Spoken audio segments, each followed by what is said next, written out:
और इसी नियत पर आगे हमको बढ़ना है।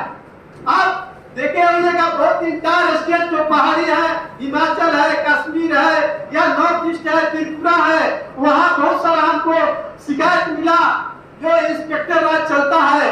मैं पूरे भारत यात्रा पर निकला हूँ। मैं यहाँ कुछ बिहार में एक और उद्देश्य है। हमारे जो गुरु है राष्ट्रीय संगठन मंत्री भारतीय डाक कर्मचारी महासंघ श्री संतोष कुमार सिंह, जिनकी परिकल्पना है पीपीएफ का और बीएमएस का, कि समाज के अंतिम पायदान पर बैठे लोगों के आंसू पोंछना है। उसी परिकल्पना के तहत ग्रामीण डाक सेवकों के आंखों का आंसू पोंछने के लिए हमारे गुरु श्री संतोष कुमार सिंह का संदेश लेकर आया हूँ। उनके मार्गदर्शन में, हमारे दादा श्री अनंत पाल जी के मार्गदर्शन में 11/6/2023 को भारतीय डाक कर्मचारी महासंघ T21 नई दिल्ली कार्यालय में हमारा सेंट्रल वर्किंग कमेटी था जीडीएस का, जहाँ 3-4 का एजेंडा हम लोगों ने पारित किया है। जीडीएस को 12/24/36 मेडिकल फैसिलिटी, 5000 पेंशन और रूम 3A को रिन्यू करो। ये 4 एजेंडा का नाम T4 दिया गया है। उसके लिए भारत यात्रा के क्रम में हूँ और भारतीय डाक कर्मचारी महासंघ के नेतृत्व में ये ग्रामीण डाक सेवकों का इतिहास एक से एक चीज मिला। दादा पहले चर्चा कर चुके, फिर रिमाइंडर करते रहे हैं। ये पहले एक्स्ट्रा डिपार्टमेंटल एजेंट होता था। एजेंट इस दलाल होता है, गाली शब्द है समाज में, और इसको बदलने वाला कोई है तो हमारे गुरु श्री संतोष कुमार सिंह तत्कालीन कानून मंत्री स्वर्गीय अरुण जेटली से मिलकर इन्होंने इसको रिन्यू करवाया और ग्रामीण डाक सेवक इसको एक सम्मानजनक नाम देने का काम किया। तो नाम से लेकर काम तक इसको 3% आज इंक्रीमेंट जो देख रहे हैं आपके डिपार्टमेंटल स्टाफ के तरफ मिल रहा है, एजुकेशन भत्ता मिल रहा है। ये नई चीज जो है श्री कमलेश चंद्रा जीडीएस की कमेटी जो आई 2018 में, ये कमलेश चंद्रा यूपी के रहने वाले हैं। हमारे गुरु श्री संतोष कुमार सिंह राष्ट्रीय संगठन मंत्री जो भारतीय डाक कर्मचारी महासंघ है उनके मित्र है। उनसे मिलकर उन्होंने कहा कि भाई साहब श्री कमलेश चंद्रा जी को उन्होंने ही चेयरमैन बनवाया था विभाग में सिफारिश करके, और ये लाया कि भाई साहब जीडीएस का भी कुछ ऐसा पैराग्राफ अभी से बदलिए कि आगे हमको इसको से रिमूव करना है। दशकों से जो बदवा मजदूरी की है, दास्ता है, इससे आजाद करना है जीडीएस को। यह परिकल्पना में गुरु श्री संतोष कुमार सिंह का है और वो सपना आज साकार होने के लिए चल पड़ा है। और इस महाभारत को हम लड़ने जा रहे हैं, लड़ाई है एक महाभारत स्वरूप में, उसके साथ ही है। इस पर दादा हम सभी मिलकर इस जंग को जीतना है और जीडीएस को एक सम्मानजनक मान सम्मान इज्जत प्रतिष्ठा का जो ये सर्विस स्ट्रक्चर है वो सर्विस स्ट्रक्चर हमको लाना है। आज जो वेज सेक्टर है जीडीएस का वो बिल्कुल एक बदला मजदूरी से बदतर है। अंग्रेज चले गए लेकिन आज भी ग्रामीण डाक सेवकों को एक दास, एक गुलाम, एक शोषित, पीड़ित, वंचित के तरह ट्रीट किया जाता है। इसका एग्जाम्पल एक छोटा सा है कि सारे जो जीडीएस का वर्क है वो वर्क लोड डिपेंडेंट टीआरसी है, काम आधारित टीआरसी मिलता है, वेतन नहीं मिलता है, टाइम रिलेटेड अलाउंस मिलता है। और वो नर्स क्या है, एसपी, आप एसपी करते हो, सुकन्या खाता खोलते हो, एसपी विड्रॉल करते हैं, आरडी डिपॉजिट करते हैं, यही सब वर्क है। लेकिन इसके अलावा जब वर्क लोड डिपेंडेंट काम आधारित हमारा टीआरसी है तो कमीशन वर्क जैसे पीएलआई, आरपीएलआई, आईपीपी, टीडी, भाई साहब जब हमारा एक नियम बना दिया कि मेरा काम आधारित टीआरसी होगा तो फिर कमीशन वर्क हमसे काहे ले रहे हैं?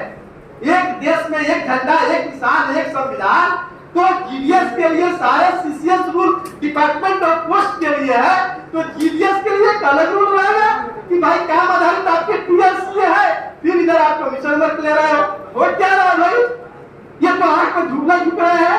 ये स्वतंत्र भारत में आजाद संवैधानिक राष्ट्र में एक बदला मजदूरी का तमाचा है। यही शोषित, पीड़ित और वंचित है। और इसी शोषित पीड़ित वंचित को आंखों के आंसू पोंछने के लिए हमारे गुरु राष्ट्रीय संगठन मंत्री श्री संतोष कुमार सिंह, सेक्रेटरी जनरल श्री आनंद कुमार पाल जी का जो सपना है, पूरे भारतवर्ष में इनके नेतृत्व में मार्गदर्शन में भारत यात्रा पर निकला हूँ, पूरब से लेकर पश्चिम। अभी हम भोपाल 1 अगस्त को रहूंगा, उसके बाद झांसी, फिर उसके बाद छत्तीसगढ़ में हम कार्यक्रम करेंगे। इसके बाद हमारा इंटर स्टेट जो उत्तराखंड है, पंजाब है, हरियाणा है, मथुरा, आगरा, बरेली, मुरादाबाद, एनसीआर, दिल्ली के आसपास जो भी डिवीजन है वहाँ मैं विजिट करूंगा, विधान पे जाऊंगा, उन लोगों से मिलना है, जगना है। 21-22 नवंबर के डेट अभी फाइनल नहीं हुई है, वहाँ 1 लाख जीडीएस लेकर हम आएंगे। वो 3 का एजेंडा हमने श्री देवेंद्र सिंह चौहान, संचार राज्य मंत्री, माननीय संचार राज्य मंत्री श्री देवेंद्र सिंह चौहान जी को दे चुका हूँ। 11/6/2023 को मेरा वर्किंग कमेटी ओवर हुआ, रात को दादा के मार्गदर्शन में ड्राफ्ट हुआ। अगले दिन हमारे गुरु संतोष कुमार सिंह जी का शिष्टमंडल पूरा हम सबको लेके गए, डीजी और सेक्रेटरी के साथ एक साथ हम लोग मिले, उनको मेमोरेंडम दिया और आगाह कर दिया कि इस पर इम्प्लीमेंट हो, इस पर आगे आप सरकार से बात कर लीजिए, नहीं तो हम अक्टूबर-नवंबर के आसपास में स्ट्राइक में जाएंगे। दादा उसी दिन शाम को कुछ बिहार को चले आए, बहुत प्रेशर में थे, हम लोग प्रेशर दिए कि नहीं आपको मीटिंग करके जाना, सुबह में आ रहे थे, लेकिन उस दिनों का दादा ने समय दिया और वो मीटिंग होकर हम लोग पीछोड़ लेकर टाक होने के लिए डीजी और सेक्रेटरी साहब को मेमोरेंडम दे चुका। बहुत सारा काम हम लोग कर चुके हैं इस P4 एजेंडा का। केवल P4 एजेंडा का हम हर देश के हर कोने में इस आवाज को लेकर हम जा रहे हैं। ये भारत यात्रा के तहत हमारा एक व्यक्ति को संदेश है, पोस्टल इम्प्लाई जो भी है उसको, क्योंकि हमारा संघ बहुत सारा काम करता है। हमारा ब्रांच जहाँ नहीं है, डिविजनल यूनियन का, P4 का, ग्रुप सी का, जीडीएस का, तो हमारा बात नहीं पहुंचता है। हमारा जो सिस्टर यूनियन है अदर वाला वो लोग होता है, हमने कराया। आप देखो ग्रुप सी का transfer posting other state, Maharashtra से, राजस्थान, गुजरात, ये चेन्नई से इजी वे में आप ऑनलाइन ट्रांसफर कीजिए, किसी के पास नहीं जाना है, आना है, अप्लाई कीजिए, सीट अगर वैकेंट है आप तुरंत आओगे। 1 पैसा कोई प्रैक्टिस नहीं है। ये जीडीएस के लिए अभी इसका लाभ 5000 से ज्यादा जीडीएस ले चुका है, आपका ग्रुप क्यों ले रहा है?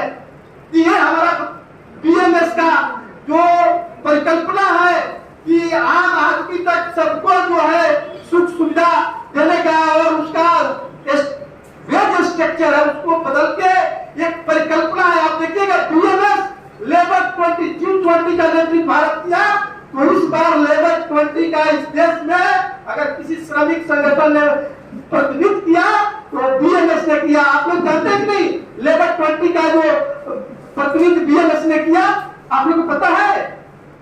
आप नहीं, सेक्रेटरी आपने बताया लोगों को कि लेबर 20 का प्रतिनिधित्व बीएमएस ही सर्व कर रहा है।